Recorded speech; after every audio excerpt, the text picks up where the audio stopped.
Farakka express जो 13,483 और 13,484 down Farakka भी यहाँ रुकती थी, वह भी कोरोना काल में यहाँ बंद हो गई। और यहाँ पर मांग थी लोगों की कि 13,413 और 13,414 फरक्का एक्सप्रेस का ठहराव होना चाहिए। यहाँ पर माननीय मंत्री जी महेंद्र नाथ पांडे जी, माननीय मनोज सिन्हा जी रेलवे मंत्री और माननीय विधायक जी यहाँ पर आए थे और बड़ी बड़ी बात करके गए कि यहाँ पर ट्रेन रुकेगी, रुकवाया जाएगा, लेकिन कुछ हुआ नहीं। बगल में यही गांव है, वहां पर अंडरपास बनना था और माननीय मंत्री जी कह के गए थे और अभी थोड़े दिन पहले माननीय विधायक जी प्रेस कॉन्फ्रेंस करके कहे कि हमने इतना ब्रिज बनवाया है कि चंदौली इतना ओवरब्रिज तो कहीं है ही नहीं है। और मुझे लगता है कि ये पटना वाली लाइन है, चाहे वो शुरू होती है ये हमारा बहोरा, धीना, तुलसी आश्रम, हमको तो नहीं लगता है कि विधायक जी के क्षेत्र में एक भी ओवरब्रिज बनवाए हो या अंडरपास बनवाए हो। अगर दिखा दे विधायक जी तो मनोज कुर्ता उतार के राजनीति छोड़ देगा। लेकिन विधायक जी को तो मुंह है, बोल देते हैं, जो मर्जी आएगी बोल देंगे।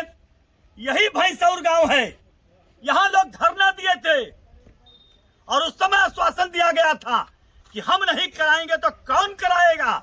मैं आज पूछना चाहता हूं, क्या साहब आपकी सरकार चली गई या आप चूतिया बना के विधायक और सांसद बन गए?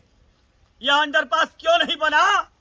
क्योंकि यहाँ पर इस पार खेत है और इस पार गांव है, लोगों को 16 किलोमीटर दूर आके अपनी खेती करना पड़ता है।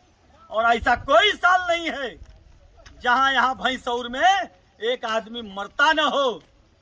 इसका जिम्मेवार कौन है? माननीय विधायक जी, इसकी जिम्मेवारी किसी न किसी को लेना पड़ेगा। इसलिए मैं आज यहाँ पर आया हूँ। सरकार की एक प्रमुख मांग है और प्रमुखता से सरकार शौचालय बनवाती है और स्टेशन की शौचालय का आपको हाल दिखाने का आया हूँ। पुरुष शौचालय है, अंदर से आके जरा इसको दिखाइए, समझ में आएगा। ये पुरुष शौचालय है, बहुत बढ़िया से इसको दिखाइए जरा। यह महिला शौचालय है, जब पढ़ के दिखाओ, मौ खत्म हो गया है। और आगे देख लीजिए आप महिलाएं, ये महिलाएं का है शौचालय। यहाँ पर देखिए बिस्तुइया कम से कम 8-10 हैं, दिखा दीजिए जरा। और यह खराब हो गया था तो नया शौचालय माननीय विधायक जी बनवाए हैं।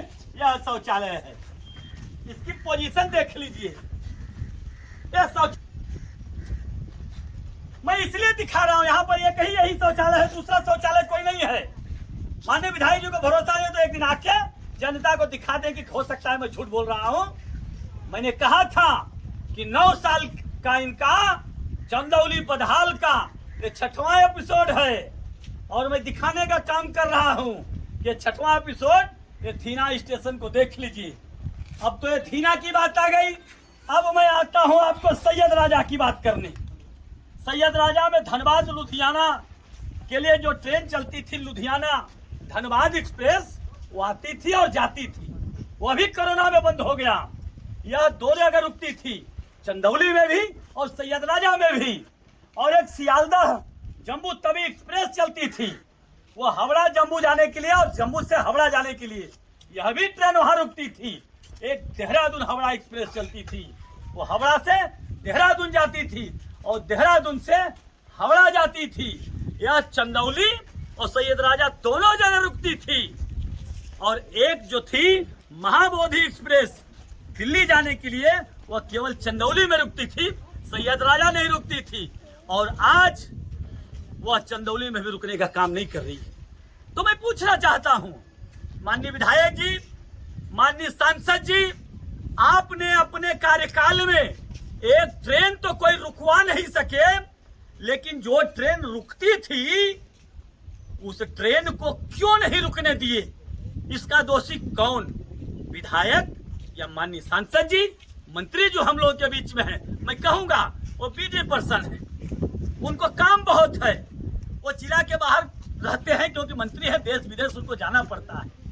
लेकिन माननीय विधायक जी, आप तो यहाँ रहते हो, मुझे ऐसा लगता है कि माननीय विधायक जी काली काली गाड़ी लेके जब चलते हैं तो जब पीछे ताकते होंगे तो उनको लगता होगा कि यही फरक्का एक्सप्रेस मेरे पीछे डब्बा जो काली काली चली आ रही है, ये फरक्का एक्सप्रेस है।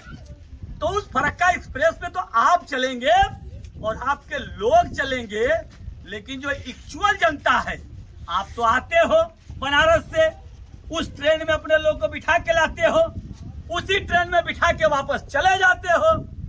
लेकिन जो यहाँ के लोग हैं उनको किसी को ननिहाल जाना होता है। हम लोग भी यहाँ से अपने ननिहाल जाते थे। विधायक जी, दोनों लोग से कहूंगा यहाँ पर कुछ करिए, नहीं तो 9 दिन का काम दिखाने के बाद आंदोलन तो होगा ही। चुप बैठने का काम नहीं होगा, चाहे आप कितना भी चिल्लाओ, लेकिन आंदोलन तो होगा। क्योंकि सैयद राजा, धीना और चंदौली, ये आप देख रहे हैं ना, ये शौचालय।